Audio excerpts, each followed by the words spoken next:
Assalamualaikum warahmatullahi wabarakatuh.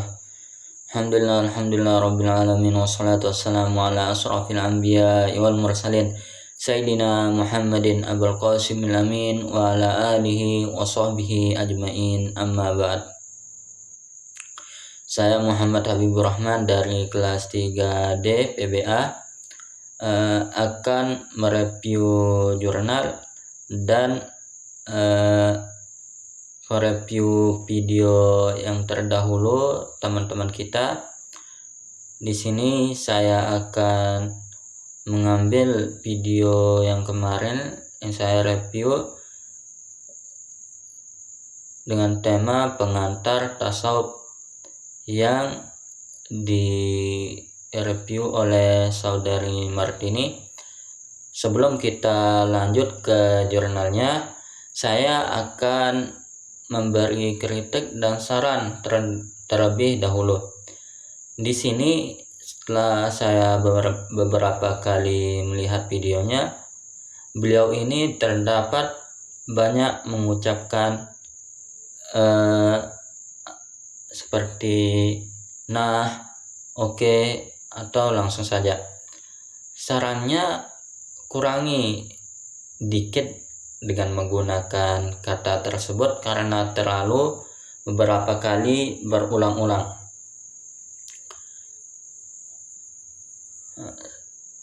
Atau boleh juga menggunakan transisi seperti selanjutnya atau pada bagian ini atau berikutnya. Menurut saya materinya sudah lengkap, tetapi belum menyentuh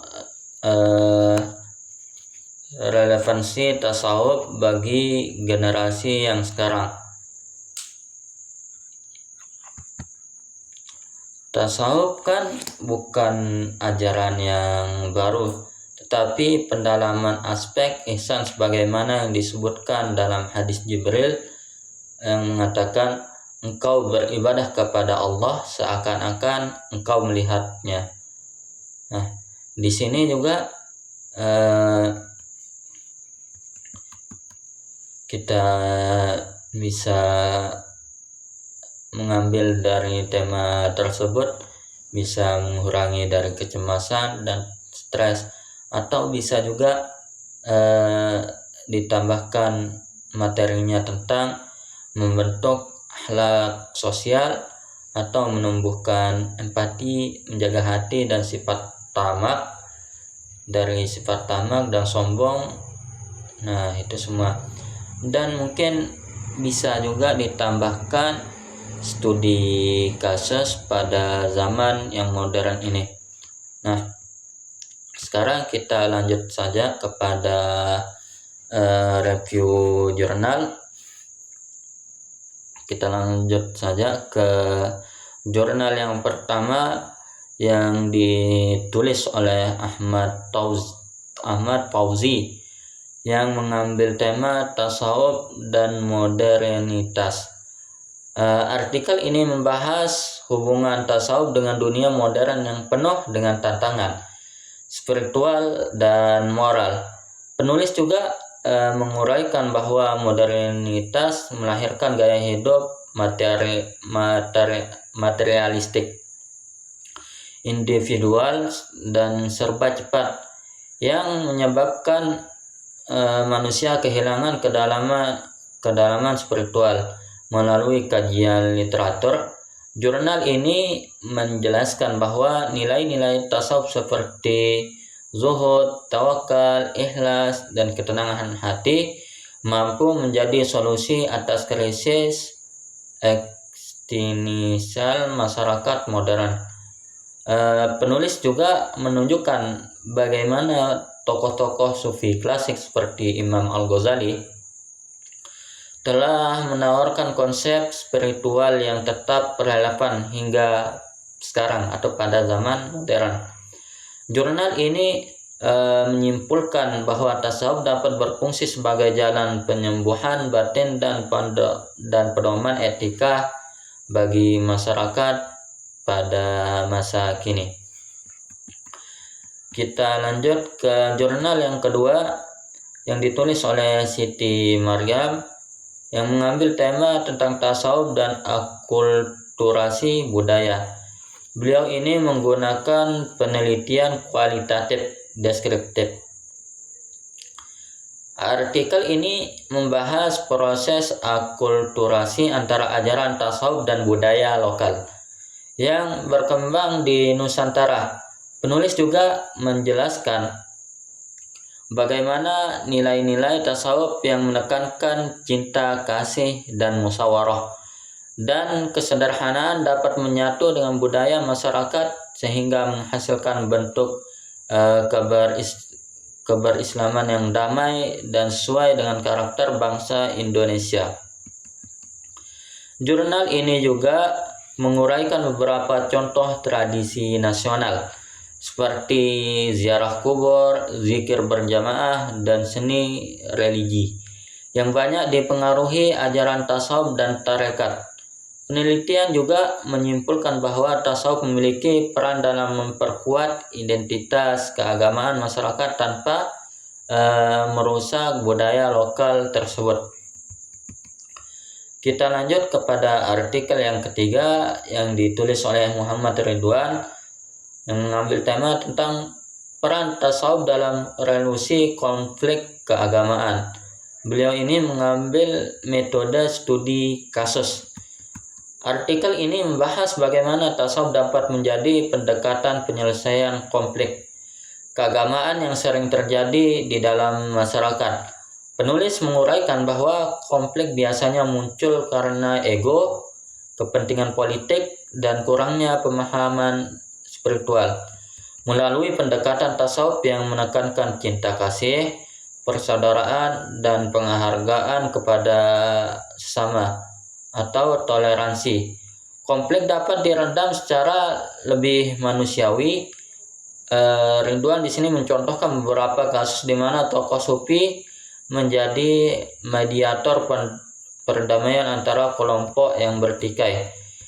Jurnal ini juga menyoroti pentingnya nilai tasamuh atau toleransi, mahabbah atau cinta, dan rahmah atau kasih sayang yang menjadi inti dari ajaran tasawuf. Kesimpulannya, tasawuf dapat menjadi solusi alternatif penyelesaian konflik sosial dan keagamaan. Kita lanjut ke jurnal keempat atau artikel yang keempat yang ditulis oleh Abdul Halim mengenai dengan tema sejarah perkembangan tasawuf dalam dunia Islam. Beliau ini mengambil metode analisis historis. Artikel ini membahas perkembangan tasawuf dalam rentang sejarah panjang Islam. Abdul Halim juga menguraikan bahwa tasawuf telah mengalami beberapa fase yang penting, yaitu diantaranya pada fase awal, yaitu pada abad ke-1 hingga ke-2 Masehi. Tasawuf juga dimulai praktik hidup zuhud yang dicontohkan para sahabat dan tabi'in. Yang kedua, fase perkembangan abad ke-3 sampai ke-4 Hijriah. Konsep-konsep spiritual mulai dibukukan oleh para ulama seperti Imam Al-Junaid dan Haris Al-Muhsaibi. Ada juga pada fase yang ketiga ini pada fase intelektual pada abad ke-5 sampai ke-6 Hijriah. Tasawuf dikembangkan lebih sistematis oleh tokoh seperti Imam Al-Ghazali. Nah, pada fase yang keempat yaitu pada fase tarekat pada abad ke-6 sampai ke-10 Hijriah, munculnya beberapa organisasi seperti Qadariyah, Naqsabandiyah, dan Saziliyah. Ada juga pada fase yang kelima yaitu fase modern, yaitu pada zaman sekarang ini.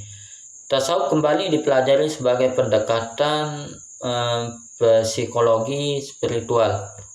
Artikel ini menyimpulkan bahwa tasawuf berkembang dengan mengikuti kebutuhan zaman tersebut, tanpa meninggalkan prinsip dasarnya pada tasawuf tersebut. Kita lanjut kepada jurnal yang kelima atau artikel yang kelima yang ditulis oleh Safria Andi dengan tema konsep dasar ilmu tasawuf. Artikel ini membahas konsep-konsep fundamental dalam tasawuf. Penulis ini juga menjelaskan secara mendalam istilah-istilah penting seperti ta'ziyatun nafsi atau penyucian jiwa, maqamat, tahapan riyadhah spiritual seperti tahap sabar, syukur, ahwal atau keadaan spiritual yang dianugerahkan oleh Allah Subhanahu wa taala. Ada juga zikir, fana dan baqa, mahabbah dan ma'rifah. Penulis juga menegaskan bahwa tasawuf bukanlah ritual aneh atau aktivitas mistik, tetapi ilmu yang membentuk kebersihan hati. Jurnal ini sangat cocok sebagai pengantar bagi pemula yang ingin memahami dasar tasawuf secara ilmiah. Kita lanjut kepada jurnal yang ke-6 yang ditulis oleh Muhammad Hafiz dengan tema asal-usul kemunculan tasawuf dalam Islam.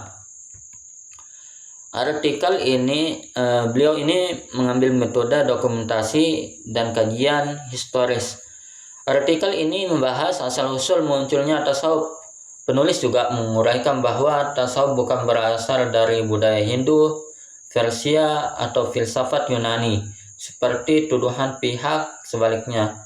Tasawuf itu sebenarnya lahir dari keteladanan hidup Rasulullah SAW, ibadah para sahabat, kesungguhan para ulama dalam menjaga hati. Melalui bukti sejarah tersebut, jurnal ini menegaskan bahwa tasawuf adalah bagian autentik dari tradisi Islam yang murni. Kita lanjut kepada jurnal yang ketujuh yang ditulis oleh Yulizar dengan tema hubungan fikih dan tasawuf dalam kehidupan muslim. Beliau ini mengambil metode kajian literatur. Artikel ini membahas jurnal ini membahas keseimbangan antara fikih dan tasawuf dalam kehidupan seorang muslim. Penulis juga menjelaskan bahwa fikih mengatur perbuatan lahir seperti sholat dan puasa, sedangkan tasawuf ini mengatur niat dan kebersihan batin di balik semua amalan tersebut. Penulis juga menambahkan bahwa ulama besar seperti Imam Al-Ghazali menegaskan bahwa syariat tanpa tasawuf adalah kering, seperti tasawuf tanpa syariat adalah sesat. Kesimpulannya, keduanya ini tidak dapat dipisahkan. Kita lanjut kepada jurnal yang ke-8 yang ditulis oleh Nur Hayati dengan tema pendidikan spiritual dalam perspektif tasawuf. Beliau ini mengambil metode analisis konseptual. Artikel ini membahas penerapan tasawuf dalam sistem pendidikan. Penulis juga menguraikan bahwa pendidikan modern cenderung hanya menekankan aspek kognitif. Padahal manusia itu membutuhkan keseimbangan mental dan spiritual. Tasawuf juga menawarkan metode seperti itu. Contohnya seperti muhasabah diri, pengertian akhlak atau penguatan akhlak, latihan kedisiplinan, zikir, serta pembiasaan sifat sabar dan ikhlas itu sendiri. Jurnal ini menegaskan bahwa pendidikan yang tidak memasukkan unsur spiritual akan menghasilkan generasi pintar namun rapuh secara mental. Kita lanjut kepada jurnal yang ke-9 yang ditulis oleh Irwan Saputra dengan tema pengalaman mistik dalam tradisi tasawuf. Beliau ini mengambil metode fenomenologi. Artikel ini membahas pengalaman seperti tingkat tinggi dalam tasawuf, seperti kasaf atau terbukanya pintu hati atau terbukanya mata hati. Ada juga fana, hilangnya ego diri sendiri. Ada baqa, bertahannya dalam kesadaran bertahan dari kesadaran ketuhanan. Penulis juga menjelaskan bahwa pengalaman tersebut tidak mudah dicapai, tetapi juga melalui perjalanan panjang, melatih hati, membersihkan jiwa, dan disiplin dalam beribadah. Kita lanjut kepada jurnal yang ke-10 dengan tema yang ditulis oleh Rina Kartika dengan tema Ajaran Tasawuf dalam Pemikiran Tokoh Kontemporer. Beliau ini mengambil metode analisis pemikiran tokoh. Artikel ini membahas bagaimana tokoh Islam modern memandang tasawuf sebagai solusi krisis spiritual pada zaman sekarang ini. Penulis juga menjelaskan bahwa kemajuan teknologi tanpa fondasi spiritual menyebabkan manusia kehilangan arah hidup. Dalam jurnal ini, tasawuf dipandang sebagai jalan mengembalikan kesadaran manusia kepada nilai-nilai ilahi dan moralitas. Mungkin hanya ini yang bisa saya sampaikan dalam tema besar tadi, yaitu pengantar tasawuf. Mungkin hanya ini. Wallahul muwaffiq wal hadi ila sabilir rasyad. Wassalamualaikum warahmatullahi wabarakatuh.